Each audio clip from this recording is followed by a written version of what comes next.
जिसको हम क्या करने वाले हैं, खर्च करने वाले हैं। तो मैंने आपको कल एक एग्जांपल दिया था कि बहुत सारे आइटम ऐसे होते हैं कि जैसे मैं एक बार में बहुत बड़े अमाउंट में मैं उसको क्या कर लेता हूँ, एक बार लेके आता हूँ। लेट सपोज मैं अगर दवाई डिस्ट्रीब्यूट करता हूँ गरीब लोगों के बीच में ताकि लोगों की बीमारी हम सही कर सके, एक ऐसे समाज की सेवा हम कर रहे हैं। तो वहां पे क्या होता है कि अब एक एक करके तो भाई पैरासीटामोल लेकर आओ, पेंटअप डीएसआर लेकर आओ, ऐसे तो हम करेंगे नहीं डिस्ट्रीब्यूट। तो हम क्या करेंगे कि एक इकट्ठा कॉमन जो मेडिसिन होते हैं उनको मैं क्या करूंगा, अवेलेबल करवा लूंगा अपने पास।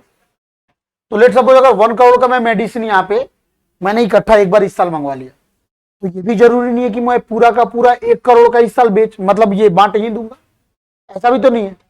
कुछ आइटम्स क्या होते हैं जो हमारे पास बच जाते हैं, कुछ आइटम्स हो सकते हैं पहले के बचे हुए हैं, है ही नहीं। तो उसके बेस पे हम फिर कहां बात करते हैं, एक्रूअल बेसिस पे, कि एक्चुअल में इस साल खर्च कितना हुआ, हमने कितना खरीदा या कितना खरीद के लाया, इससे हमको कोई महज नहीं है। यहां पे हमारा खर्च कितना हुआ उसके बारे में बात करते हैं, वही तो हमारा कंज्यूम्ड है। तो कंज्यूम्ड चीजों के बारे में हमें बात कर रहे हैं। तो उससे रिलेटेड मैंने आपको जो कॉन्सेप्ट कल दिया था, थोड़ा सा मैं आपको रिमाइंड कर दूं। मैंने बोला था कि जनरली जो क्या होता है, कैश बेसिस में दिया रहता है, और कैश बेसिस से हमें कहां जाना होता है, इस बेसिस पे एक्रूअल बेसिस। और ये दोनों बेसिस के बारे में अभी मैंने बताया कि कैश बेसिस बात करता है कि क्या हमें रिसीव हुआ और क्या हमने पेमेंट करा, किस साल के लिए किया है, इससे हमको कोई मतलब नहीं होता अगर सिंपल वर्ड में कहें तो। बट एक्रूअल बेसिस कहता है नहीं, हमें सिर्फ और सिर्फ इस साल के बारे में हमें बातें करनी है। इस वर्ष मतलब जिस साल के लिए, जिस फाइनेंशियल ईयर के लिए आप अकाउंटिंग करने जा रहे हो, उस फाइनेंशियल ईयर में आपका एक्चुअल में एक्सपेंस कितना हुआ, खर्च कितना हुआ, आपने पेमेंट करा नहीं करा, एडवांस करा, इससे कोई मतलब नहीं है। उसको पैसा जाने आने से कोई मतलब नहीं होता, एक्चुअल में खर्च कितना हुआ। जैसे मान के चलिए मेरे मकान मालिक का रेंट है 20,000, मैं 20,000 सभी ऑफिस का लेके मैं उनको पे कर रहा हूं, ये 20,000 हो गया। लेकिन इस बार मैंने पे किया, उनको कहने पे मैंने पे कर दिया 30,000, तो क्या मेरे इस साल का, इस महीने का खर्च मैं 30,000 मान लू? नहीं। अगर कैश बेसिस को फॉलो करेंगे तो बोलेगा हाँ 30,000, क्योंकि जो गया उसको मान लो। लेकिन एक्रूअल बेसिस को फॉलो करूंगा तो ये क्या बोलेगा, नहीं इस साल के लिए तुमने कितना, इस महीने के लिए कितना किया, तो सर 20,000, तो 20,000 मानो, बाकी 10,000 क्या वो एडवांस है, वो अगले महीने में सेटल करना। या मान के चलिए हमारे पास पैसे नहीं थे, मैंने बोला सर ये 15,000 ले लीजिए, 5,000 नेक्स्ट मंथ देंगे, तो फिर यहां पे जब बात करेंगे तो हमारा खर्च कैश बेसिस का आएगा, नहीं जितना गया उतना ही करो 15,000। लेकिन एक्रूअल बेसिस का आएगा, नहीं एक्चुअल में खर्च कितना हुआ, आपने दिया नहीं दिया वो अलग मैटर है, खर्च कितने का करा आपने, 20,000 का, क्योंकि आपका रेंट है तो इसलिए 20,000 एक्रूअल। तो यही है बेसिक एक्रूअल एंड कैश के बारे में। अब हमने आपको बताया था इसके बारे में क्या, कि हमें क्या करना है, एक मास्टर टेबल मैंने बताया था, जिस मास्टर टेबल के साथ आप क्या कर सकते हैं, कैश बेसिस को एक्रूअल बेसिस में आसानी से बदल सकते हैं। और उसमें मैंने इस तरीके से बताया कि जब आप क्या करिएगा, कैश बेसिस कहने का मतलब, अगर एनपीओ में मैं बात करूं तो कैश बेसिस में हम क्या बनाते हैं, receipts and payment account, and accrual basis पे हम क्या बनाते हैं, इनकम एंड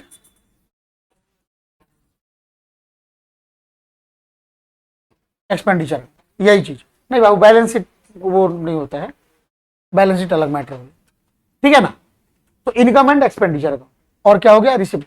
तो आपको एग्जाम में क्वेश्चन दो तरीके से आएगा, ये जो टेबल मैंने आपको कल बताया था, एक तो आएगा कि कंज्यूमेबल गुड्स के बारे में आपको पता करना है, और दूसरा आएगा कि आपके पास क्वेश्चन में क्या दे देगा, रिसिप्ट एंड पेमेंट अकाउंट दे देगा, और कहेगा इससे हमें क्या बनाना है, इनकम एंड एक्सपेंडिचर। तो यदि आपके पास ये वाला कॉन्सेप्ट क्लियर है, ये वाला कि how to change the cash basis to accrual basis, अगर ये वाला कॉन्सेप्ट आपका एकदम क्लियर, उसके लिए मैंने एक आइडिया ही बताया था फोटो बना के, कि आउटस्टैंडिंग का मतलब अपने दिमाग में सेट कर लो एक कदम, ठीक, बकाया का मतलब पीछे कहीं बकाया ना, और एडवांस मतलब आगे की बातें करते हैं, और एडवांस का मतलब एक कदम आगे।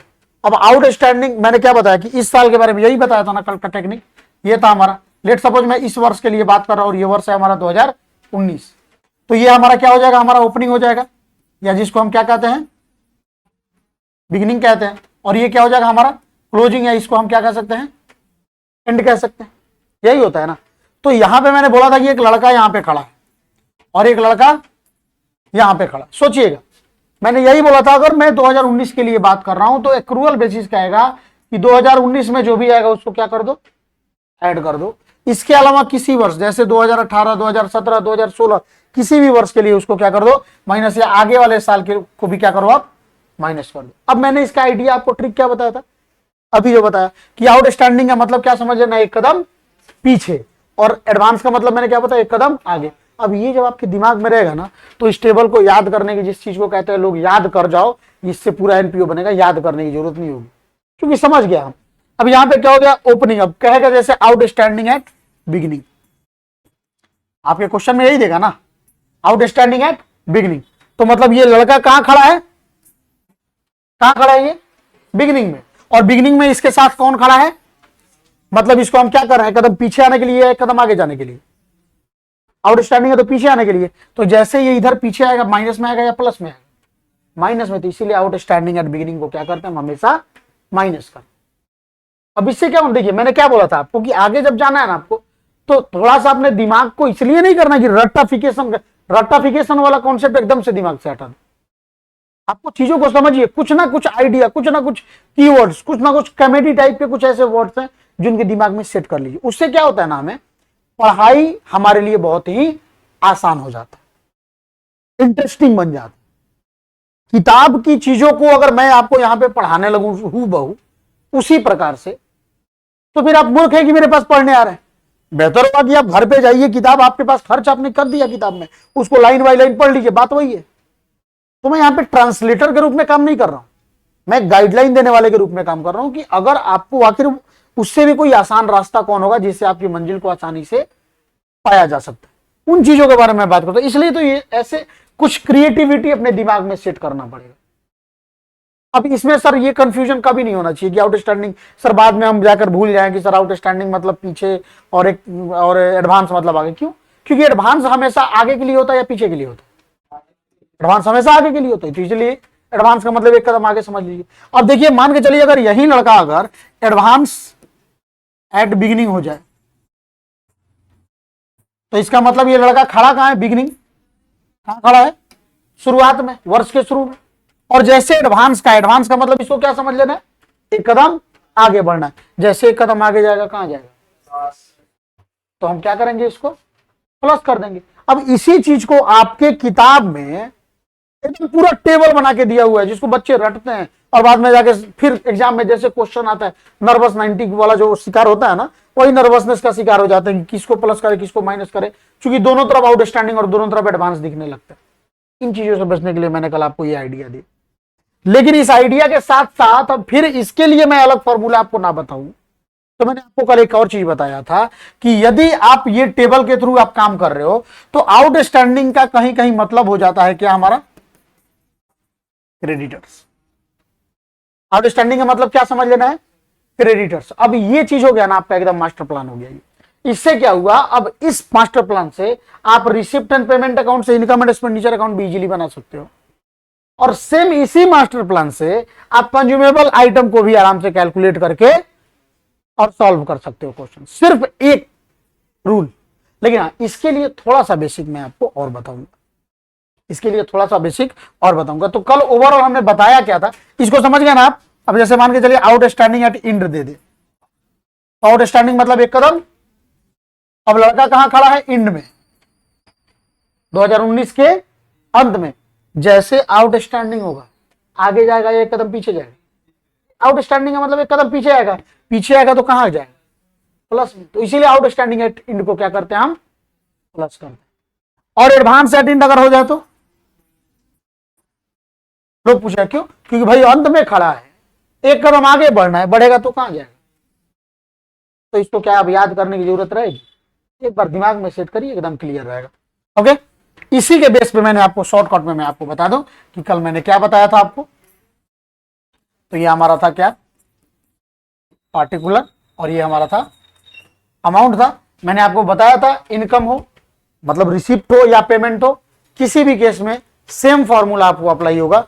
और वो फॉर्मूला क्या कहता है कि भाई रिसिप्ड या पेमेंट, क्या बताया था, ड्यूरिंग दिस ईयर जो भी है उसको सबसे ऊपर, और ये कहां से आएगा, ड्यूरिंग दिस ईयर मतलब कैश बेसिस। इन सब चीजों के बारे में मैंने आपको बताया था। और कैश बेसिस कहां दिखता है, हमेशा बताया ना, तो रिसिप्ट एंड पेमेंट अकाउंट से ये इन्फॉर्मेशन हमें मिलेगा। जब क्वेश्चन हम तैयार करेंगे तो आपको पता चल जाएगा, बहुत ईजी है ये सब चीज। सिर्फ कॉन्सेप्ट समझ लेते हैं बच्चे तो ईजी हो जाएगा, नहीं समझिएगा तो याद करते रहिएगा। अब इसमें ऐड क्या क्या करना है, तो ऐड और लेस करने के लिए ये वाला कॉन्सेप्ट हम क्या कर देंगे, अप्लाई कर देंगे। तो ऐड क्या करना है भाई बताइए, तो आउटस्टैंडिंग एट बिगिनिंग को क्या कर देना है, माइनस करना है, क्योंकि आउटस्टैंडिंग मतलब पीछे एक कदम, शुरू में जाके एक कदम पीछे जाएगा तो ये हमारा प्लस होगा। फिर आउटस्टैंडिंग एट इंटू को हम क्या कर देंगे प्लस, और इसको क्या कर देंगे माइनस। इसी चीज को हम टेबल में लिख देते हैं। तो क्या लिख देंगे, ऐड क्या क्या करेंगे, आउटस्टैंडिंग एट इंड, और एक और ऐड कर देंगे क्या, एडवांस एट, इसको क्या कर देंगे ऐड कर देंगे। लेस क्या क्या कर देंगे बच्चों, आउटस्टैंडिंग एट, और मैंने बताया है ना अकाउंट में कुछ भी आपको लेस करना हो उसको क्या करना है, आपको ब्रैकेट के अंदर डाल देना, ठीक है।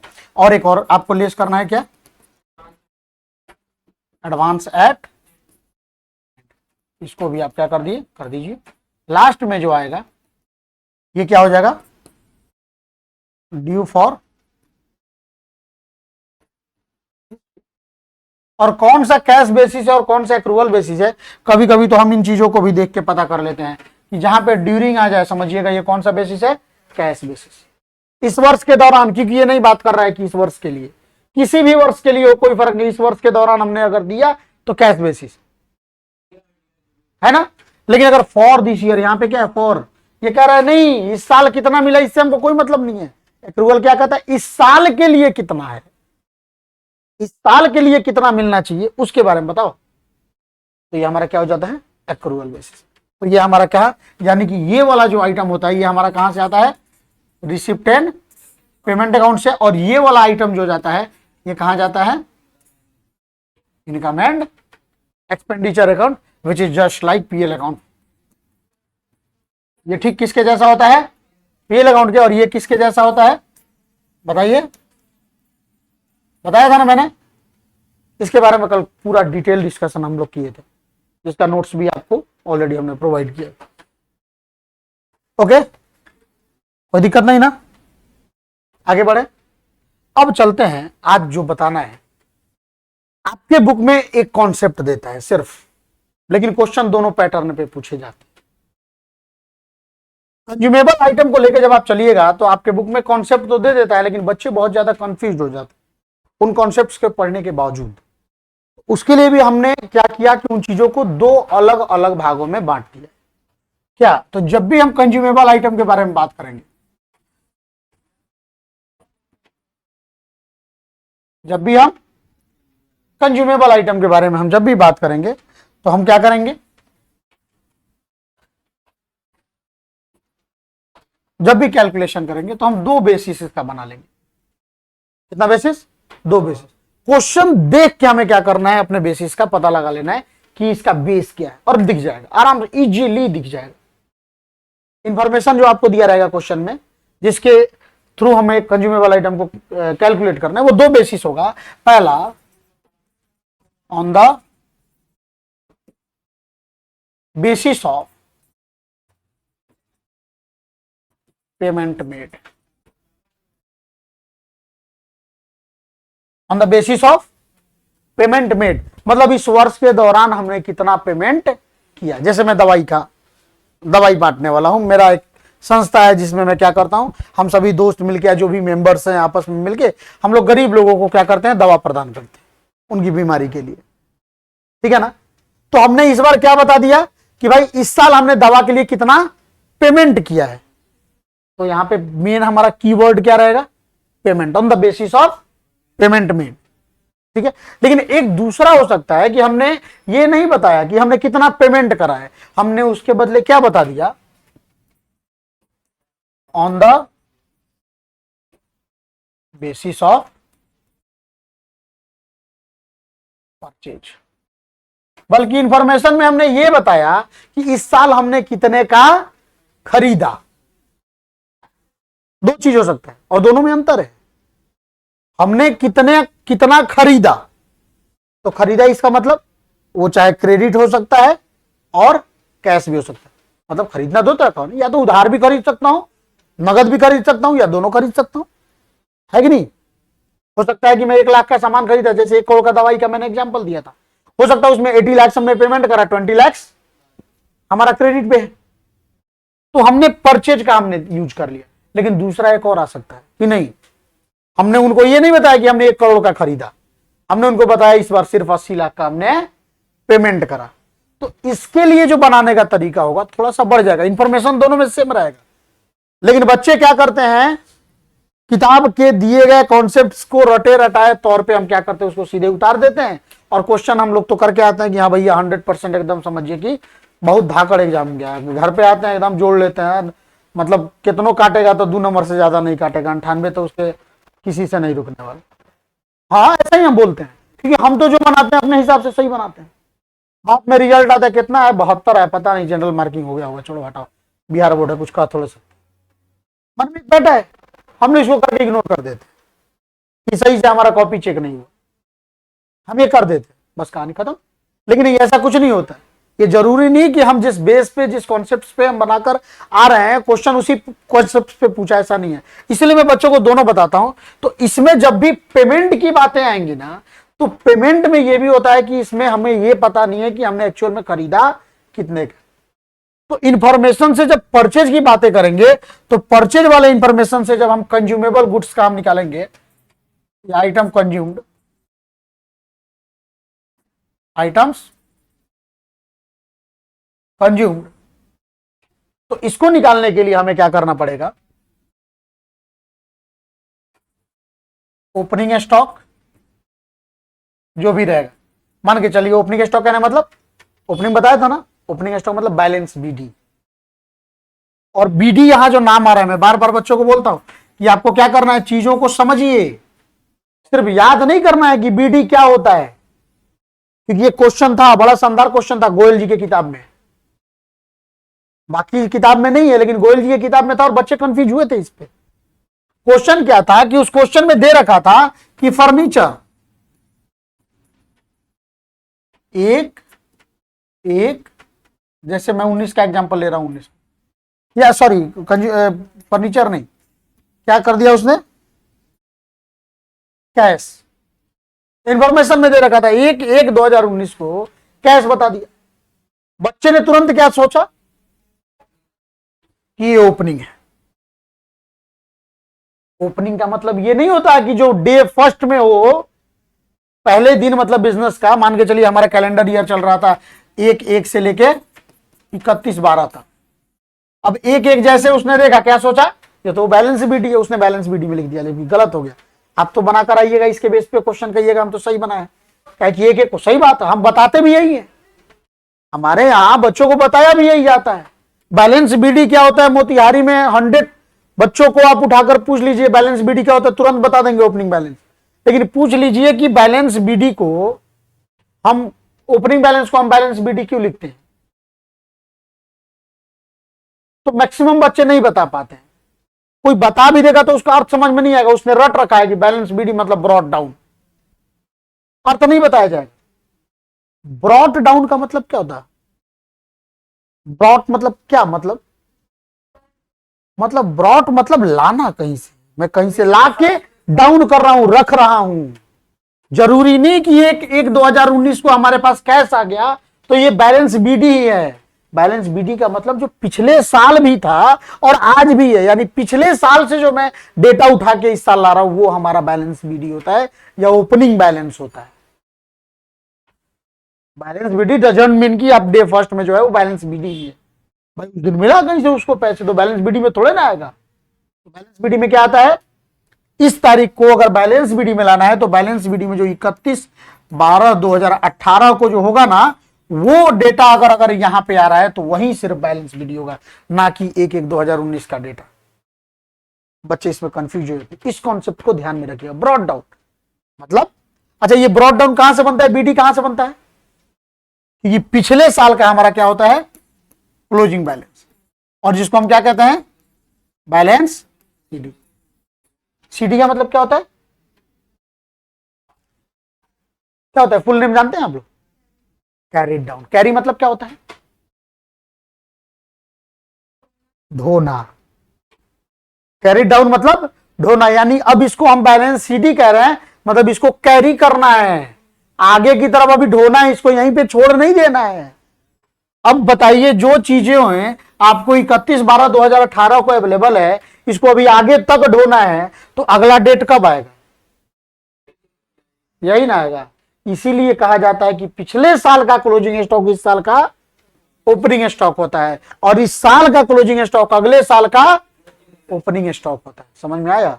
ये कॉन्सेप्ट सेट करिएगा तो यही, देखिए मैं क्या बोलता हूं, 90 मार्क्स लाना भी कोई बड़ी बात नहीं है, इवन 95 भी थोड़ा मेहनत करिएगा ला दीजिएगा, बट 95 to 100 मार्क्स लाना है ना, इसके लिए आपको बेसिक पे पकड़ होनी चाहिए। तो बड़ा महीन काम है। एक पास होने वाले बच्चे और एक फेल होने वाले बच्चे में ज्यादा अंतर थोड़े ना है। चलिए तो बिहार बोर्ड है, इसका बात अलग है, या किसी भी बोर्ड का मैं बात नहीं कर रहा हूं, एक छोटा सा एग्जांपल आपका, जो जनरली फ्यूचर अपना डिसाइड करते हैं लोग, कॉमर्स पढ़ के जो बच्चे का दिमाग में आता है कि भाई हमें क्या करना आगे चल के, सीए करना, मतलब मैक्सिमम बच्चे सोचते हैं। तो सीए में आपको कितना चाहिए पासिंग मार्क्स? ओनली 50%। पता क्या होता है, आउट ऑफ 400 जो बच्चा 200 ला गया वो क्या हो गया, और जो कितना ला दिया 199 लाया वो, क्या इसमें बहुत ज्यादा डिफरेंस है?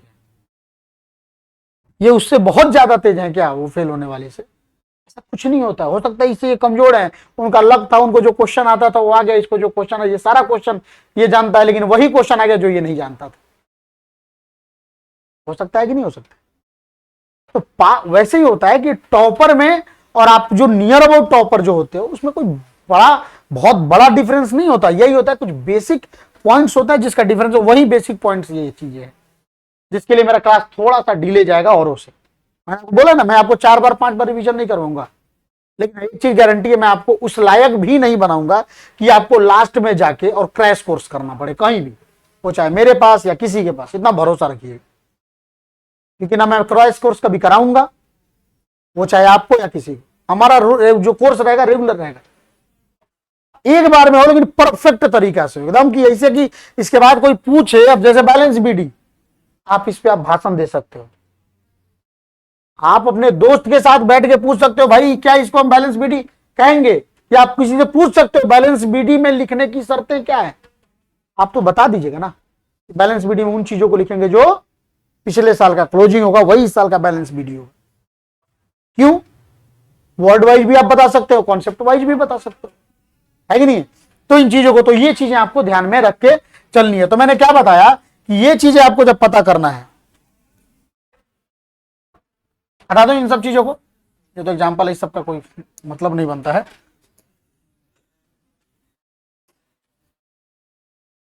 तो ओपनिंग स्टॉक को क्या करेंगे हम? तो ओपनिंग स्टॉक मतलब समझ गए, यहीं से हम बातें स्टार्ट किए थे। ओपनिंग स्टॉक में हम क्या करेंगे, क्या ऐड कर देंगे? परचेज, जो भी हमारा परचेज होता है हमने ऐड कर दिया, इसके पीछे का भी रीजन बता देंगे। और लेस में क्या कर देंगे हमारा क्लोजिंग स्टॉक। अब लेस है तो क्या करेंगे, इसको हम ब्रैकेट में डाल देंगे, और लास्ट में जो आएगा हम इसको क्या समझेंगे, आइटम कंज्यूम्ड, और आइटम कंज्यूम्ड को हम कहां ट्रांसफर कर देते हैं, इनकम एंड एक्सपेंडिचर। अब ऐसा क्यों? फॉर्मूला ऐसे थोड़े ना बना दिया गया कि नहीं, एक अकाउंट्स के विद्वान थे उनके दिमाग में सेट आ गया, सेट कर गया, दुनिया को उन्होंने बता दिया, दुनिया उनको बहुत पूछती थी इसलिए हमने इसको फॉर्मूला के तौर पे देखने लगे। नहीं, सबके पीछे एक साइंटिफिक रीजन है, क्योंकि कॉमर्स इज या accounting is art as well as science. तो साइंटिफिक रीजन कहने का मतलब जिसका अपना रूल रेगुलेशन है। मन में मनगढ़ंत बातों से हम कॉन्सेप्ट नहीं बताते हैं, यहां भी सबके पीछे का कोई ना कोई हमारा मोटिव है। तो इसका क्या है कि आप सोचिएगा, यहां पे आप समझिए आइटम कंज्यूम्ड का मतलब क्या हो गया, मतलब जिसका उपयोग हमने कर लिया। आपके घर में मैं कल बताया था 2 kg चावल पहले से पड़ा हुआ है, यही तो आपका हो गया क्या, ठीक है। आपने आज क्या कर लिया, आपके घर में भोज है, छोटा मोटा 10 kg और चावल आपने खरीद के लाया, ठीक है। और लास्ट में चाचा पूछे कितना चावल बचा हो, आपने बोला चाचा अभी 3 kg चावल बचा है। तो चाचा को आप नहीं बता दिए खर्चा कितना हुआ है आज। चाचा पहले से 2 kg था, 10 kg आया, मतलब हमारे पास चावल कितना हो गया, 12 kg हो गया। मतलब हमारे पास 12 kg टोटल चावल था भोज करने के लिए, लेकिन उसमें से अभी 3 kg चाचा चावल बच गया। इसका मतलब खर्च कितना किया हमने, 9 kg। वही चीज है तो इसको यहाँ पे उतार दिया गया, तो हम कहते हैं बहुत बड़ा फॉर्मूला पढ़ के आए आज। हाँ यही चीज होती है। पता है दिक्कत क्या हो जाता है, हम इन चीजों को याद करने लगते हैं। हम इन चीजों को क्या करने लगते हैं, याद करने लग जाते हैं, इसलिए हमें लगता है कि पढ़ाई टफ है। हम सीए में फेल हो गए, मैं मजाक नहीं कर रहा हूं, जो हकीकत है भाई। मैं ये कहूं, मैं प्रयास करूंगा कि आगे आप कभी जिंदगी में फेल ना हो, वो चाहे सीए हो, चाहे बीबीए हो, चाहे एमबीए हो, चाहे कोई भी आप कोर्स करें आगे, तो भगवान ना करे आप कभी फेल हो। तो मैं क्यों फेल हुआ इसके पीछे का रीजन मैं आपको बता रहा हूं। हमारे साथ जो भी बच्चे, जितने भी दोस्त हैं, सबको पता है, मैं ये फेक नहीं रहा हूं। आप इंडिया के जितने टॉप लेवल के आप सीए के इंस्टीट्यूट पता करिएगा, उसके जो मेन ऑनर होंगे, जो लीड कर रहे होंगे, जो टीचर, किसी से पूछेगा, प्रतीक झा बिहार वाले को जानते हो, सबको ही बताएगा। मैं क्लास में टॉपर था, नो डाउट। दिक्कत क्या था, हमारे पास नॉलेज नहीं था, कॉन्सेप्चुअल नॉलेज नहीं था। मुझे चीजें समझ में आती थी, घर पे जाता था क्वेश्चन पता ही नहीं चलता था कैसे, क्योंकि सीए में आपको ऐसा नहीं क्वेश्चन टफ होता है, वो कॉन्सेप्ट पे आधारित क्वेश्चंस होते हैं। कि आपका बेसिक स्ट्रांग है, एकदम आप बनिएगा। दिल्ली वाले बच्चे क्या करते हैं, डिलाइट वाले जितना बच्चा है सब, हमारा जितना दोस्त है दिल्ली का, सब क्या किया, खेल कूद के। कहाँ है, हम लोग दिन रात लगे हुए हैं। अब कहाँ क्रिकेट खेल रहे हैं भाई, आना कल टूर्नामेंट है, देखने आएगा। ये चीज मजाक नहीं कर रहा हूं, आप भी कभी बाहर जाइएगा देखिएगा। पता है क्यों, क्योंकि उनको जिस लेवल पे थे ना, उनको बताएगा, उनको ये समझाया जाता है। बड़े स्कूलों में क्या होता है, ऐसा थोड़ी है कि आप संस्कृति में चले जाइएगा पढ़ने, तो संस्कृति में आपको इस चीजों को थोड़ा सा अलग टाइप से दिखाएगा। नहीं, हो सकता है कि आपके पेज, आपका पतला ब्लैक एंड व्हाइट पेज है, उनका किताब थोड़ा सा मोटा एकदम कलरफुल में आएगा, प्लास्टिक सर्जरी वाला पेज। यही होगा, टीचर कॉन्सेप्ट थोड़े ना बदल देंगे। कॉन्सेप्ट यही होता है, बच्चों के दिमाग में उसको कैसे सेट करना है, ये चीजें बदल दी जाती है। मेरी एक भांजी है, मतलब अच्छे खासे स्कूल में पढ़ती है, वहां पे वृंदावन के सबसे टॉप स्कूल में। मैं एक दिन ऐसे ही बैठा था, आई थी समर वेकेशन में, नहीं कोरोना में, कोरोना के बारे में बात बता रहा हूं। मैंने सोचा कि आखिर क्या है भाई, क्यों इतना फी लिया जा रहा है, क्यों ये सबसे टॉप स्कूल है। जरा हम भी देखे क ख को कैसे पढ़ाता है लोग। पढ़ना तो उनको भी क ख, पढ़ना तो उनको भी एबीसीडी है। तब पता चला कि हमारे यहाँ के बच्चों को अंग्रेजी पढ़ना क्यों नहीं आता। उन लोगों के पास ये तरीका है, वहां की जो मिस लोग थी ना, वो वाकई में कमाल की पढ़ाती थी। हम देखे तो हमको पता लगी, तो सही में हमको नहीं पता। मतलब कैट को कैट क्यों कहते हैं, सीएटी, कहीं पे ए का मतलब ऐप में हम बदलते हैं, जैसे सीएटी कैट, और वहीं ए कहीं पे जाके आ में बदल जाता है, और वहीं ए जाके कहीं साइलेंट हो जा रहा है। बच्चों को ये नहीं बताया बेटा सीएटी, हमारे यहाँ क्या याद करवाया जाता है, बेटा सीएटी कैट, कैट माने बिल्ली। उन्होंने कभी ऐसा रटाया ही नहीं, मतलब पूरा रही लगातार, कभी नहीं रटाया। उन्होंने तरीका बता दिया कि कहाँ ए को ए पढ़ना है, आ पढ़ना है, और कहाँ साइलेंट रख देना है, उन्होंने बता दिया। और वो लड़की, मैं मजाक नहीं कर रहा हूँ, 2015 में नवंबर में उसका जन्म हुआ है, आज के डेट में फ्लुएंटली इंग्लिश बोलती है। मतलब हमसे बोलते हैं भोजपुरी बोल। हाँ मुझे पता है, मुझे नहीं आता उसने इतना, तो उसको पता है कि मामा जी को बहुत अच्छे से आता है, कि मामा जी तो भाई टीवी पे पढ़ाते हैं, वो तो ही जानती है।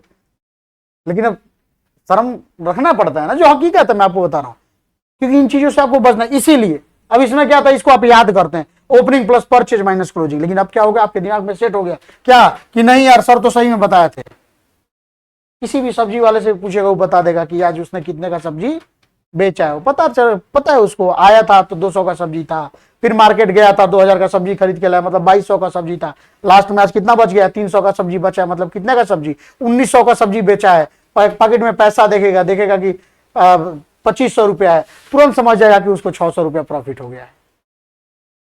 फिर उसको दिमाग में आया कि 200 रुपया क्या कर दिया, हमारा बेटा ले गया है दवा के लिए, या कुछ चिकन वोकन है जो भी लाना होगा, 200 रुपया ले गया है, इसका मतलब 600 तो पॉकेट में प्रॉफिट दिख रहा है, 200 बेटा ले गया है, मतलब आज का प्रॉफिट कितना कमाया हमने, 800। इसी को अकाउंट में चलिएगा ना, जब आप देखिएगा तो फॉर्मूला बना दिया गया है, opening plus purchase plus direct expense, ये ट्रेडिंग अकाउंट बनाई उसी के बेस।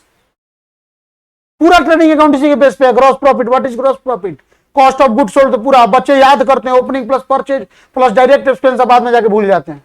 अब वहीं जाके सब्जी वाले को चूंकि नहीं पढ़ा है, उसके दिमाग में ये नहीं है, ये कीड़ा नहीं काटता है कि हमको पढ़ना है, उसको कॉन्सेप्ट पता है।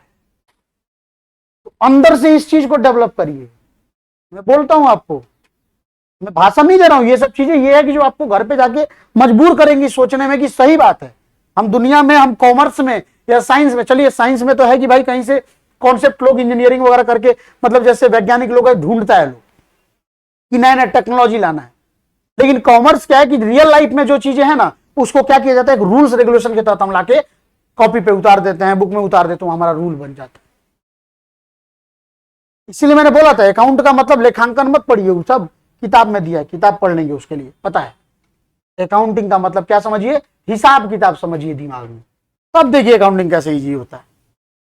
तो यहां पे सिर्फ और सिर्फ गुड्स के परचेज के बारे में दिया है, तो हमने opening stock plus purchase minus closing कर दिया, आ गया कितना खर्च हुआ, ये भी आपके रियल लाइफ से उठाया गया है। लेकिन आप चलिए एक दूसरा बेस हमारा कहता है, दूसरा बेस हमारा क्या कहता है कि यदि परचेज के बारे में नहीं दिया,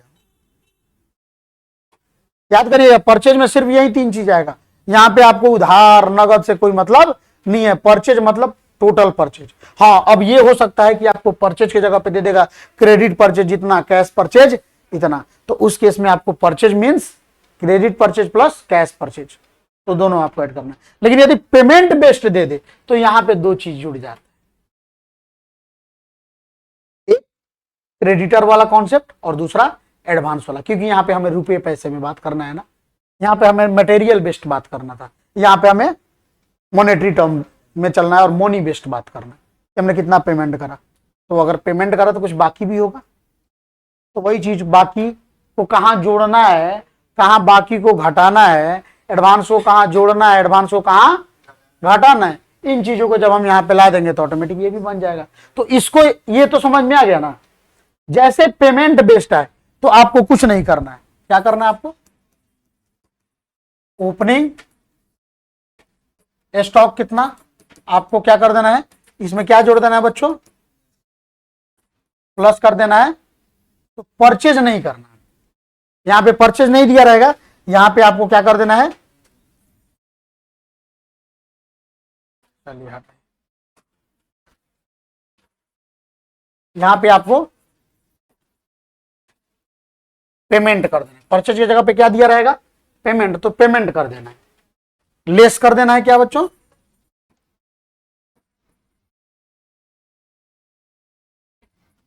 क्लोजिंग स्टॉक, हो गया। अब जब ये हो गया तो आपको ये वाला कॉन्सेप्ट पता है ना, ये तो दिमाग में सेट है, किसको ऐड करना है किसको लेस करना है।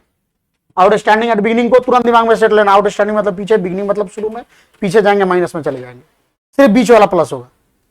दिमाग को इस तरीके से शार्प बनाना है अपने आप को, ठीक है ना, तोता नहीं बनना, इंसान बनना। तोता रहते तो नहीं, मालिक ने बोला है यही मिठू कहना है तो सबका नाम मिठू रखेगा, हमें वो नहीं करना, तुरंत दिमाग शार्प बनाइए। आउटस्टैंडिंग एट इंड बोलना है, इंड का मतलब भाई अंत पे खड़े हैं, और आउटस्टैंडिंग मतलब पीछे आना, मतलब हम बीच में गिरेंगे पक्का, हो गया, बीच में गिरेंगे तो प्लस, वही चीज है यहाँ पे। आउटस्टैंडिंग एट बिगिनिंग को हम माइनस करेंगे, एडवांस एट बिगिनिंग को प्लस करेंगे, आउटस्टैंडिंग एट इंड को प्लस करेंगे, एडवांस एट इंड को करेंगे। इसी चीज को ले जाके हम क्या कर देते हैं, इस पे उतार देंगे ना, तो ये वाला कॉन्सेप्ट पूरा। अब मैं बताऊंगा कहां बच्चे कंफ्यूज होते थे, किस लिए मुझे इन चीजों को दो भागों में बांटना पड़ा, ये मैं इसके बाद बता दे रहा हूं। तो क्या क्या ऐड करना है पहले ऐड कर लेते हैं। एक करना है आउटस्टैंडिंग एट इंड, ऐड कर देना है। एक और क्या कर देना हमें ऐड, एडवांस एट, ये भी हो सकता है जब आउटस्टैंडिंग एट इंड को हम जब ऐड करेंगे तो एडवांस एट बिगिनिंग को पक्का है कि भाई ऐड करेंगे, उल्टा उस तरीके से भी आप सोच सकते हैं, सोचने के अलग तरीका। लेकिन सोचिए, जब तक नहीं सोचिएगा तब तक आगे बाबू नहीं बढ़िएगा। हमारे बताए चीज को याद मत करिए, हमारे बताए चीज को समझिए, और हो जाएगा हमारा एडवांस एट, ये दोनों चीज हमारा लेस हो जाएगा। और लास्ट में जो आएगा ये हमारा क्या हो जाएगा, आइटम। जानते हैं बच्चे कंफ्यूज कहां होते हैं, आ गया समझ में, कोई टफ है क्या, अब इसको याद नहीं करना पड़ेगा। जानते हैं मेरे इतने भाषण देने के पीछे का रीजन क्या है? इतना भाषण देने से फायदा यही हुआ कि अगर मैं इतना भाषण नहीं देता तो आपको हर बार इसको याद करना पड़ता। अब भाषण दे दिए ना, तो आपको जो टाइम लगा यहीं पे लगा, घर पे खाली एक बार देखिएगा आपको ध्यान में आ जाएगा, अरे हाँ सर इस पे ये वाला समझाया था। यही फायदा है। तो क्लास में टीचर का मतलब यही होना चाहिए, हम आपको गाइडलाइन दें, ना कि उंगली पकड़ा के चलिए हम दिखाते हैं। कोई आपसे एड्रेस पूछता है कि मीना बाजार भैया कहाँ से जाते हैं, तो क्या कहते हैं? बैठिए साइकिल पे, बैठा है छोड़ के आते हैं। क्या कहते हैं? रास्ता बता देते हैं। वही चीज आप मेरे पास आए, ठीक है ना? तो ध्यान रखिएगा। तो इसके तो बच्चे कंफ्यूज कहाँ होते हैं? क्या होता है कि इंफॉर्मेशन पूरा दे देगा, सिर्फ एक चीज छोड़ देगा, पेमेंट के जगह पे क्या लिख देगा? परचेज। अब बच्चे क्या करेंगे? पेमेंट की जगह पे परचेज लिख देंगे, बाकी सारा चीज वैसे ही कर देंगे। आंसर जो है एकदम गलत होगा। क्यों? कि जब परचेज दे देगा तो हमको इन चारों चीजों से कोई मतलब ही नहीं होना चाहिए। दिया भी है तो छोड़ दो। समझ में आया? लेकिन यदि परचेज नहीं दिया, पेमेंट दे दिया, तो आपको इन सभी चीजों को, अच्छा सर सारा इंफॉर्मेशन नहीं दिया तो नहीं दिया, तो जो नहीं दिया है नहीं दिया है। मतलब घर में नाश्ता कराना है, हमने अपने मामा के यहाँ के सभी लोगों को इनवाइट किया। अब मानिए नाना जी नहीं आए तो क्या करें? सबको भूखे रख दे? नहीं, नाना जी आएंगे तब नाश्ता कराएंगे। जो नहीं आया नहीं कराएंगे भाई, सीधी बात है। वही है, जो होगा उस इंफॉर्मेशन को यूज करेंगे, जो नहीं होगा उस इंफॉर्मेशन को यूज नहीं करेंगे। सिंपल। तो इस बेस पे जब आप आगे बढ़िएगा, किसी भी क्वेश्चन को टच करिएगा, तो मैं चैलेंज देता हूं, चाहे एसबीपीडी हो, चाहे टीएस ग्रेवाल हो, चाहे गोयल जी हो, चाहे तुलसियान जी हो, या कोई भी पब्लिकेशन का बुक, इंडिया ही नहीं वर्ल्ड लेवल पे किसी पब्लिकेशन का बुक जिसमें कंज्यूमेबल आइटम को अगर कैलकुलेट करना, उठाइएगा, कोई भी ऐसा क्वेश्चन नहीं होगा जो आपसे इजीली नहीं बने। ठीक है ना? किताब में आपको ये वाला दिया है कॉन्सेप्ट। अब इस वाले कॉन्सेप्ट में दिक्कत ये होता है कि हम क्या करते हैं, सब में ये चारों को ऐड लेस कर देते हैं, तो ये हमारा जाके दिक्कत हो जाता है। क्लियर? अब इस कॉन्सेप्ट के बाद हमारा आता है, जब ये चीज हमारा कंफर्म हो जाता है, कौन कौन सा? फंड बेस्ड अकाउंटिंग, और दूसरा हमारा कंज्यूम्ड गुड्स के बारे में, जब आइटम के बारे में जब हम जानकारी ले लेते हैं, तब बच्चों को पढ़ाया जाता है जो अगला टॉपिक है। वो क्या पढ़ाया जाता है हमारा? Income and expenditure. अब बच्चों को क्या पढ़ाया जाता है? Income and expenditure account. क्या होता है ये इनकम एंड एक्सपेंडिचर अकाउंट? थोड़ा बहुत तो हिंट दिया था, थोड़ा बहुत क्या, बहुत हिंट दिया था इसके बारे में। तो जो हम लोग ये इनकम कर रहे हैं, दो तीन इसके कीवर्ड्स मैंने बताए थे, जिस कीवर्ड्स को जानने के बाद ये पूरा अकाउंट भी बनाना इजी हो जाता था, और प्लस इस अकाउंट से रिलेटेड कोई थ्योरेटिकल क्वेश्चन भी आता था, वो भी आप इजीली बना दीजिएगा। मैंने अलग अलग करके छोटा छोटा छोटा छोटा करके 4-5 कीवर्ड्स बताया था ना।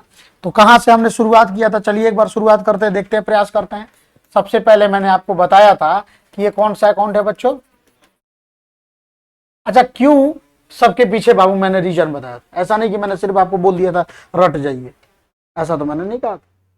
तो सबसे पहला चीज क्या है? It's a nominal account. दूसरा हमने, अच्छा इसका कंपैरिजन इस तरीके से मैंने बताया था कि मैं आपको रिसिप्ट एंड पेमेंट अकाउंट का भी कंपैरिजन मैंने दिया था। कंपैरिजन क्या दिया था कि भाई रिसिप्ट एंड पेमेंट अकाउंट हमारा क्या है? Real account. क्यों रियल अकाउंट है उसके पीछे का रीजन बताया था, ताकि आपको कभी याद करने की जरूरत ना पड़े। ये है नॉमिनल अकाउंट। ये बनाया जाता है किस बेसिस पे? हाँ, इस साल के लिए, है ना? फॉर दिस ईयर बोला था ना, कीवर्ड्स फॉर। तो ये हो गया एक्रूअल बेसिस पे, जबकि रिसिप्ट एंड पेमेंट अकाउंट किस बेसिस पे बनता है? Cash basis. पेज नंबर 1 में मैंने ये चीज थोड़ा सा हिंट भी दिया है, कैश बेसिस। ये किस बेसिस पे? एक्रूअल बेसिस पे। अब दूसरा देखिए यहाँ पे, उसके बाद रिसिप्ट एंड पेमेंट अकाउंट के बारे में एक और चीज मैंने बोला था कि रिसिप्ट एंड पेमेंट अकाउंट में जो होता है ना, कैपिटल भी आता है और रिवेन्यू आइटम भी होता है। उसको किसी से मतलब, वो तो क्या कहता है, दुनिया में एक फॉर्मूला जानता है, बाप बड़ा ना भैया, सबसे बड़ा रुपया। जो आएगा हम लिखेंगे, जो जाएगा उसको लिखेंगे। इसके अलावा दुनिया में हमको किसी से मतलब नहीं है। किस साल के लिए है, कैपिटल है, रिवेन्यू है, हमको कोई घंटा फर्क नहीं पड़ता। क्या है भाई, मिला है ना लिखो, नहीं मिला है मत लिखो, दिए हैं लिखो, वो इसी बेस पे चलता है। लेकिन ये कहता है ना, एक तो हम एक्रूअल बेसिस को फॉलो करें, दूसरा हम सिर्फ और सिर्फ किस आइटम के बारे में बात करेंगे? रिवेन्यू नेचर के आइटम के बारे में हम क्या करेंगे, बात करेंगे। अब मैंने आपको जब रिवेन्यू और कैपिटल नेचर के बारे में हमने कल बात किया था तो मैंने बताया था what do you mean by revenue nature, what do you mean by capital nature, इन दोनों के अंतर बेसिक जो था। तो मैंने एक छोटा सा इसके बारे में मैं आपको पूरा कॉन्सेप्ट टीवी भर के मैंने नहीं बताया था। मैंने आपको क्या बताया था, कुछ बेसिक कीवर्ड्स बताए थे जिसके बेस पे, जैसे मैंने कैपिटल पे बताया था कि उसको समझिएगा, कैपिटल मतलब कहने मात्र से लगे कि बड़ा, थोड़ा कुछ तो बड़ा है भाई। अब मानिए कभी हमें बड़ा अमाउंट देख के कंफ्यूज हो गए हैं, स्टिल कंफ्यूज कि भाई एक रिवेन्यू है या कैपिटल, तो थोड़ा सा आगे बढ़ते हैं। ये एक तो बड़ा होता है जनरली, और दूसरा कभी कभी आता है ये लाइफ में, इरेगुलर नहीं है। और रिवेन्यू आइटम क्या है हमारा, रिवेन्यू नेचर क्या होता है, एक तो छोटा, ज्यादा बड़ा नहीं होता, ये छोटा, लेकिन सबसे बड़ा पहचान इसका है कि ये बार बार, वो कभी कभी, और ये बार बार, मतलब कम से कम साल में एक बार तो एटलीस्ट आएगा। मैंने बताया था ना, इसके बेस पे आप किसी भी आइटम का आप समझ जाइएगा कि रिवेन्यू और कैपिटल आप पहचान सकते हो। मैंने बोला था वैसे इसका पूरा चैप्टर है, 6 पेज 7 पेज का चैप्टर होता है इसका, लेकिन नहीं, हमको तो अभी काम चलाना है समझ के ना, 11th का वो टॉपिक है, तो उसमें जो भी बातें होंगी उसमें डिटेल में, यहाँ पे बस हमें समझने लायक बन जाना है। तो रिवेन्यू नेचर का होता है ना। फिर इसमें मैंने आपको बताया था कि ये भी क्या है हमारा, चूंकि नॉमिनल अकाउंट है, तो मैं आपको बोला हूं बैलेंस सीडी का यूज कहां किया जाता है, बैलेंस बीडी और सीडी को कहां लिखा जाता है, हमेशा रियल अकाउंट में और नहीं तो पर्सनल अकाउंट में। नॉमिनल अकाउंट में कभी बैलेंस सीडी का यूज नहीं किया जाता है, वहां पे क्या किया जाता है, किसी दूसरे अकाउंट का। जानते हैं क्यों, क्योंकि नॉमिनल अकाउंट में मैंने बोला था ना, वही चीजें आती है जो स्वर्ग सिधार जाती है। नॉमिनल मैंने बताया, मैं बच्चों को बताता हूँ, चीजों को रियल लाइफ से रिलेट करिए। जैसे आपकी धरती पे जो लोग होते हैं ना, उन लोगों के लिए 2 जगह अलॉटेड है, अलॉट कर रखा है, एक घर और दूसरा शमशान घाट। शमशान घाट में किसको जाके रख देते हैं, जो मर जाता है। दोबारा आता है क्या, आ जाए तो खतरनाक होगा, जनरली नहीं आता, जनरली क्या आता ही नहीं है, यही है ना। लेकिन घर में जो लोग रहते हैं वो कौन लोग रहते हैं, जिंदा लोग, और वो आते रहते हैं और घर में रहते हैं। वैसे ही हमारे अकाउंट में भी आप चलिएगा ना, तो इन चीजों को 2 रूप में, अकाउंटिंग का जो पार्ट है उसको 2 रूप में बांट रखा है हमने फाइनल अकाउंट को। एक क्या, पीएल अकाउंट, और एनपीओ में वही पीएल क्या बन जाता है, और पीएल अकाउंट जो है ना शमशान घाट में, बच्चों को बताता हूं, दिमाग में सेट कर लो, एकदम इजी हो जाएगा। तो शमशान घाट में किन चीजों को भेजेंगे, जो खत्म, जिसका बेनिफिट हमने कंज्यूम कर लिया, जिसको खा गए, जिसको हमने कमा लिया। इसीलिए इनकम को और एक्सपेंडिचर को कहां लिखते हैं, कहां लिखते हैं, इनकम एंड एक्सपेंडिचर अकाउंट में। और किस बेसिस पे, एक्रूअल बेसिस पे, क्योंकि ये कहता है पैसा दिए नहीं दिए, खा गए ना, खत्म हो गया ना, वो लिख दीजिए, क्योंकि ये शमशान घाट है। कोई उधार लेके मर जाता तो क्या कहते हैं, नहीं इसके लाश को तब तक नहीं जलने देंगे जब तक ये पैसा नहीं चुकाएगा। अब वो कहां से बेचारा चुकाएगा, है कि नहीं। वही चीज है कि जो मर गया ना उसको डाल दो इनकम एंड एक्सपेंडिचर अकाउंट में। अब बताइए, जो मर गया वो कैरी करेगा क्या आगे, फिर अब चलेगा क्या जीवन में, तो जब आगे नहीं करेगा तो कैरी डाउन हम क्यों करेंगे। इसीलिए हम इन सब चीजों में बैलेंस सीडी को, बैलेंस सीडी तो आता है लेकिन बैलेंस सीडी को बैलेंस सीडी नहीं लिखते हैं, क्योंकि वो अगर बैलेंस सीडी आ गया, मतलब शमशान में जिसको हम जला कर आए थे वो गलती से हम लोगों के पीछे आ गया, बहुत खतरनाक हो जाएगा तब। तो इसीलिए यहाँ पे क्या करते हैं, इसको कहां भेज देते हैं, इनकम एंड एक्सपेंडिचर अकाउंट, और उसको क्या नाम अलग दे देते हैं। और यहाँ पे जो नाम आता है हमारा क्या आता है, बैलेंस सीडी को ही या तो सरप्लस कहेंगे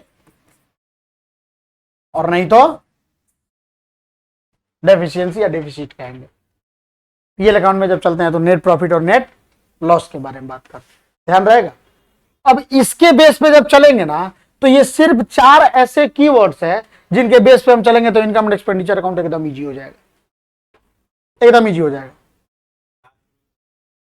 कौन सा, ये सरप्लस डेफिशिएंसी। कहने का मतलब देखिए क्या होता है, जैसे कि आप बिल्डिंग अकाउंट बनाते हो, तो बिल्डिंग अकाउंट क्या होगी, ओपनिंग बैलेंस, बैलेंस बीडी लिखते हैं ना, 11th में तो आपने लेजर बनाया होगा, बैलेंस सीडी लिखते हैं ना।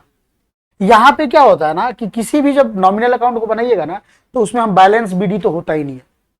क्यों, क्योंकि बैलेंस बीडी क्या होता है, जो पहले था पिछले साल और इस साल भी है, और जो भाई मर गए हैं पिछले साल वो इस साल जिंदा होंगे का, मतलब कल ही जला कर आया, फिर उसके घर गए तो देखे कि वो बैठा है कुर्सी पे, ऐसा संभव है?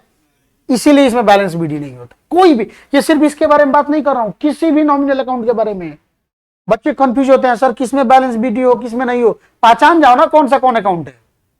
जहां इनकम एक्सपेंस की बात करेंगे पक्का है नॉमिनल अकाउंट है। नॉमिनल अकाउंट है मतलब निकल गया, और जो निकल गया वो कभी दोबारा जिंदा नहीं आ सकता, और जो जिंदा नहीं आएगा उसका बैलेंस बीडी होगा नहीं। इसलिए नॉमिनल अकाउंट का बैलेंस बीडी नहीं होता। सीडी होता है लास्ट में, मरता है तो भाई लास्ट में रहेगा ना, अगले साल नहीं आएगा, अगले दिन नहीं आएगा, उस दिन तो बचेगा ना। तो जिंदा लोग को हम आदमी को आदमी कहते हैं, लड़का का नाम लेते हैं, मरे हुए को क्या कहते हैं? लास्ट वहां पे पड़ा हुआ है, बस नाम बदल जाए। वही यहां भी है बैलेंस शीट एक्चुअल में, लेकिन बैलेंस शीट क्यों नहीं कहेंगे? क्योंकि ये इस साल भर के लिए है, अगले साल ये नहीं जाने वाला। तो जो आगे कैरी नहीं करेगा उसको काय को कैरी का नाम देंगे? क्या कर देंगे? Surplus and deficiency. सरप्लस कब होगा, डेफिशिएंसी कब होगा, मैं बताऊंगा। सरप्लस मतलब हमारे पास सरप्लस नहीं कहते हैं, सरप्लस अमाउंट है मतलब ज्यादा है। इसका साफ सीधा मतलब है कि यहाँ पे हमारा इनकम जितना आया था ना, हमारा खर्च उससे कम है, मतलब हमारे पास बचा हुआ है, अभी पैसा फंड बचा हुआ है, तो हमारा क्या हो जाता है? वो सरप्लस।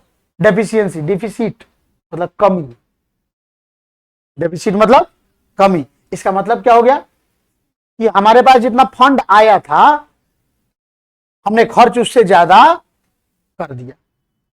हमें मिला कितना? 10,000, खर्च कितना कर दिया? 11,000। 1,000 जो कम हुआ ना उसको हम किस नाम से देंगे? डेफिशिएंसी। आया समझ में? अब इन चार चीजों को लेकर जब चलिएगा ना तो इनकम एंड एक्सपेंडिचर अकाउंट आपके लिए एकदम इजी हो जाएगा, एकदम इजी हो जाएगा। कैसे देख लेते हैं एक बार इसको भी। फिर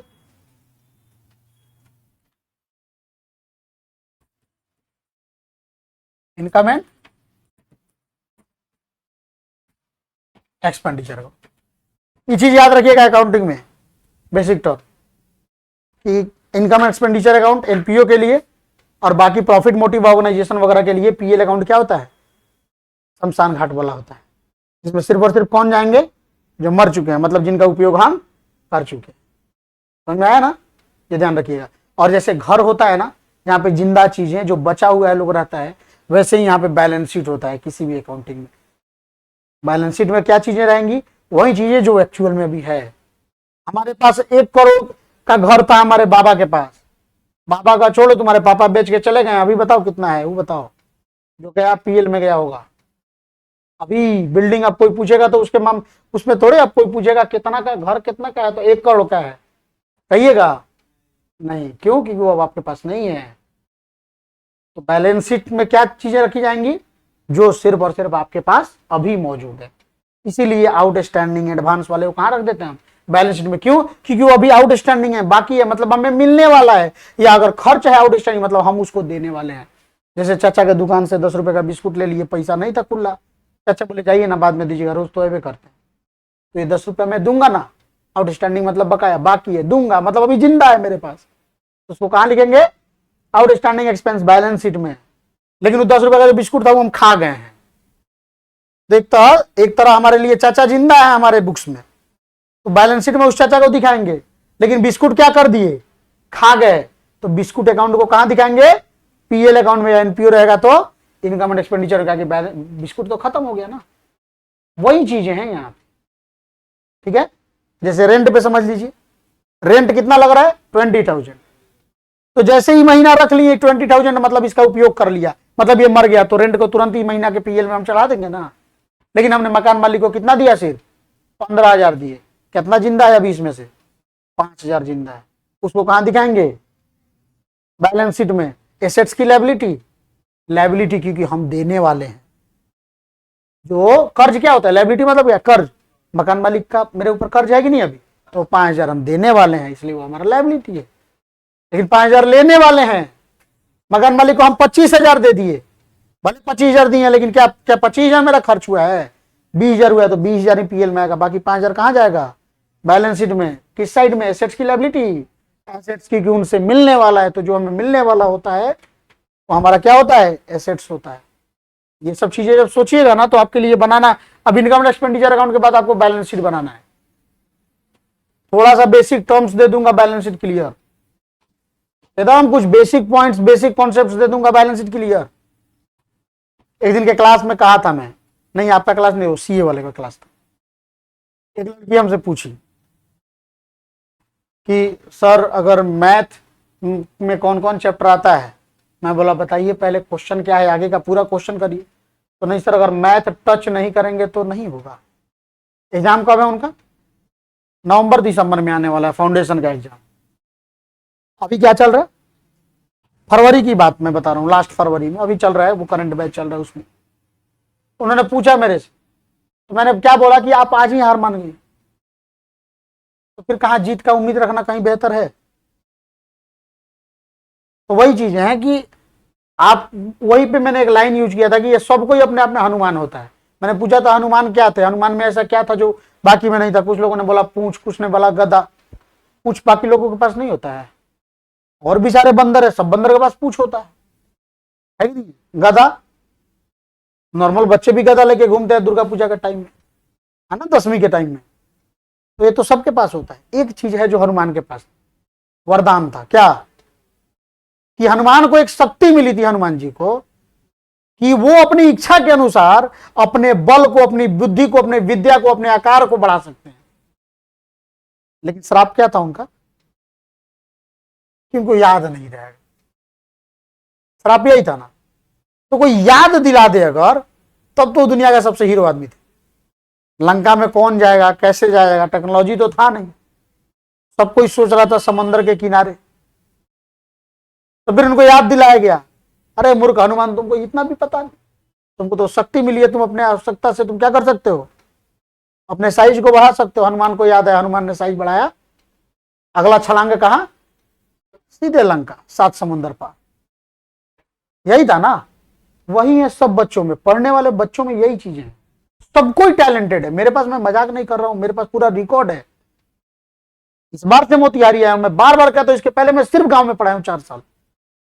उद्देश्य नहीं था क्लास खोलना, लेकिन गांव में बैठ के भी क्या करता, ऑडिट का काम चल ही रहा था, बच्चों को थोड़ा सा पढ़ा देता था, मन से सीख लेते थे बच्चे कुछ। तो मेरे पास अक्सर वही बच्चे आते थे जिनके पास पैसा नहीं था मोतिहारी आने का, या जिनके ऊपर घर वालों को भरोसा नहीं था कि ये भी पढ़ने वाला है। मतलब एकदम गांव का छटा हुआ जो लड़का होता था ना, मैक्सिमम शुरू में तो यही आता था, वही आते थे मेरे पास। तो मैं उनके साथ रिस्क खेल के, उनको पढ़ा के, बैठा के, फुसला के, हंसा के, उनके साथ घूम के, पूरा एंजॉय करके, एकदम दोस्त बना के उनको मैंने एक सही लेवल पे दिया है। बीकॉम फर्स्ट डिवीजन से पास किए। जो बच्चे मैट्रिकुलेशन में 2-2 सब्जेक्ट में फेल, बाकी जितने सब्जेक्ट में पास थे 30 लिखा था और 30 के ऊपर एक स्टार दिया था, उस लेवल के बच्चे। बस उनको ये बताना होता है कि नहीं तुम्हारे पास दिमाग है, उसका यूटिलाइज करना सीख। वही चीज है बैलेंस शीट का मतलब ये नहीं कि मैं आपको हर चीज को मैं आपको बताऊं। किताब है आपके पास, मैं आपको बताऊंगा क्यों आया, कोई एसेट्स क्यों एसेट्स है, कोई लायबिलिटी क्यों लायबिलिटी है, कोई कैपिटल क्यों कैपिटल, इन चीजों को बता दूंगा तो आप लिखना नहीं आएगा आपको। बचपन से तो यही सीख रहे हैं, या तो हिंदी में लिखना होगा तो क ख ग जानते हैं, इंग्लिश में लिखना होगा तो ABCD जानते हैं। तो ये चीजें बच्चों को जब बताया जाता है तो बच्चे लोग मन से पढ़ाई करते हैं, फिर वो उनका जो रिजल्ट आता है बेस्ट रिजल्ट आता है, एकदम बेस्ट आता है। और वही आप कर सकते हैं। मैं आपको इनकम एंड एक्सपेंडिचर में देखिएगा, आप अपने किताब को खोलिए, पूरा लंबा पेज दिया है, ठीक है। यहां पे देखिए आपको इनकम एंड एक्सपेंडिचर एक्चुअल में है क्या, किनका।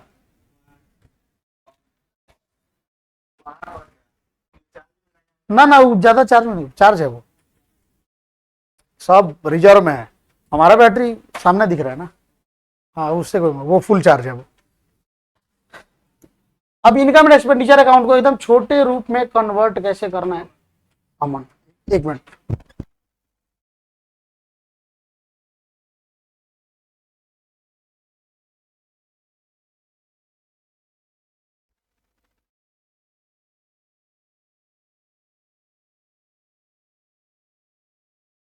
गेट बंद कर देना, बस बस बस, चलिए रहने दीजिए, कोई बात। ठीक है ना। तो इनकम एंड एक्सपेंडिचर में कुछ नहीं, कॉन्सेप्ट तो पता लग गया ना, होता क्या है, शमशान घाट समझ गया, जो खत्म हो गया उसी को लिखेंगे। अब आपको क्या करना है, सॉरी,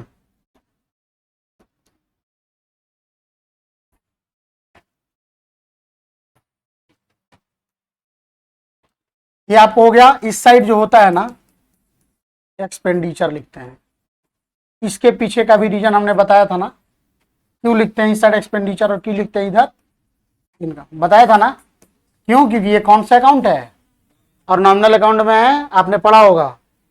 डेबिट में क्या होता है? Debit all expenses and losses, इसीलिए इधर हम एक्सपेंस को लिखते हैं। And credit all income gain and profit, इसीलिए इधर हमने इसके सबके पीछे का रीजन है। ऐसे ही नहीं कि फॉर्मेट बना दिया गया लिख दिया, वैसा नहीं होना चाहिए हमारे पास भी। एकदम ऐसा रखिए कि कॉपी पे जो आपने, जैसे मेरा कॉन्सेप्ट है जो मैं बोर्ड पे लिखूंगा, आपको हर चीज के बारे में पीछे का रीजन बताऊंगा। आप भी इतने आप अपने आप को टैलेंट बनाइए, या आपके कॉपी पे जो भी चीजें लिखी होंगी ना उसके बारे में आपके पास कॉन्सेप्ट होगा। लोग क्वेश्चन ही नहीं, लोग वर्ड के बारे में पूछे तो आप समझा सकें, वो कहा जाता है टैलेंट। तो फिर मजा आएगा पढ़ने में। ये लेवल थोड़ा सा अपने को अप करना है। एक चीज तो पता है कि इधर जो भी आता है लेजर का रूल है, इसके पीछे का कोई बहुत बेसिक रीजन नहीं है। यहां पे क्या है भाई 2, और इधर क्या होता है भाई बैलेंस बीडी लिखेंगे क्या? नहीं, क्यों? नॉमिनल अकाउंट, और नॉमिनल अकाउंट में भाई पीछे वाले लोग यहां पे नहीं आते, पीछे वाले को जला के हम खत्म कर देते है कि नहीं? तो यहां पे क्या होगा? All revenue, all revenue expense को लिख दीजिए, कोई भी हो या कोई भी लॉस हो लिख देंगे। और इधर क्या लिखेंगे? ऑल रिवेन्यू इनकम, प्रॉफिट भी कह लीजिए या गेन कह लीजिए, जो भी है इसको सबको यहां पे लिख दीजिए। अब हो गया, खत्म हो गया आपका। लास्ट में क्या करते हैं? लेजर का रूल क्या कहता है? लास्ट में दोनों साइड को क्या करो? ऐड करो। जो दोनों साइड में जो सबसे ज्यादा उसको नीचे लिख दो। जैसे इधर 200 आ गया, इधर 150 है तो इधर 200, दोनों तरफ 200 लिखना है। ये चीज तो इतना तो बेसिक आपको जानकारी होगा। आई थिंक हो गया। अब सोचिए ना, क्या इसके लिए भी मुझे बहुत बड़ा रॉकेट साइंस पढ़ना पड़ेगा? हमारा ये किस साइड है? इनकम। ये कौन सा साइड है? जब इनकम ज्यादा हो जाए, एक्सपेंडिचर कम हो जाए तो क्या होगा? सरप्लस आएगा, मतलब बचा है। हमको पापा दिए कि जाओ सब्जी लाओ, 100 रुपया दे दिए, 80 रुपये का सब्जी हुआ, तो बचा है कि लग गया पॉकेट से? बचा है, मतलब सरप्लस था तब ना बचा है। इसीलिए क्या करते हैं कि जब हमारा क्या होता है, इनकम साइड ज्यादा हो यानी क्रेडिट साइड ज्यादा हो और ये वाला साइड कम हो, तो इधर का जो बैलेंस सीडी जो आता है ना, उसको सीडी नहीं कहते, उसको क्या कहते हैं? सरप्लस। और सरप्लस को क्या कर देते हैं? कहां पे कर देते हैं? कैपिटल फंड में जाके ऐड कर देते। कैपिटल फंड आपको कहां दिखेगा? बैलेंस शीट, ठीक है ना। लेकिन मान के चलिए पापा दिए 100 रुपया, बोले जाओ लड़की वाले आने वाले हैं तुमको देखना। हम तो क्या प्रयास करेंगे? पापा जितना सब्जी बोले हैं 2 सब्जी उससे ज्यादा लाएं, गलती से ना कह के ना जाए, है कि नहीं? होगा ना। पापा 100 रुपया दिए, हम लेके कितना सब्जी आ गए? 120 का लेके आ गए। अब 20 रुपया हमारे पास बचा है कि पॉकेट से लग गया? मतलब घर पे जाए क्या बोलेंगे? पापा जो पैसा दिए थे कम पड़ गया है, बोलेंगे ना। और डेफिशिएंसी मतलब क्या होता है? डेफिसिट मतलब कम होता है, वही यहां पे हो जाता है भाई। क्या हो जाएगा? डेफिसिट, ठीक है ना। ये भी कहां जाएगा? ये माइनस कर दिया जाता है कहां से? Capital fund. और कैपिटल फंड कहां दिखेगा हमको? कोई भी क्वेश्चन बनाइएगा। हो गया हमारा यही तक है, इनकम एक्सपेंडिचर। क्यों याद करना भाई? अब कुछ अकाउंटिंग के कुछ basic terms and PO related लाइए, हम एक बार उसको बता देंगे। सारे कॉन्सेप्ट्स को जब मैं आपको एक बार बता दे रहा हूं तो एक बार हम लोग क्या करेंगे, क्वेश्चन से एक दिन बैठ के होल डिस्कशन कर लेंगे क्वेश्चन के। बताइए और कोई बात? तो थोड़ा सा समझ के पढ़िए, मजा आएगा पढ़ने में। रेगुलर रहिएगा तो मुझे मजा आएगा पढ़ाने में। और यकीन मानिए मुझे बस खुश रखिएगा, और खुश मैं फीस से नहीं होता। मेरा खुशी, हाँ मैं सही बात बता रहा हूँ, पूछ लीजिए। अभी तक देखिए मैं बच्चों को बोल दिया हूँ कि मेरा इतना फीस है, लेकिन मैंने अभी तक किसी को टॉर्चर नहीं किया कि नहीं भाई मेरा फीस नहीं दे रहे हो, इतना दिन पढ़ रहे हो। जिस दिन आपको घर पे लगे कि नहीं घर वाले पैसे दे देंगे, घर वालों को दिक्कत है, लेकर आके दे देना, हमें कोई दिक्कत नहीं। हमारा जो काम है हम करेंगे, आपका जो काम है आप करिएगा। दोनों लोग अपना काम खुशी से करेंगे, मस्त है। अब मानिए हम अपना जबरदस्ती आपसे फीस वसूलने लगे, आप इसी टेंशन में एक दिन पढ़ाई शर्म भी तो आता है भाई, हम भी अपना स्टूडेंट लाइफ झेले हुए हैं, ज्यादा दिन नहीं हुआ झेले हुए।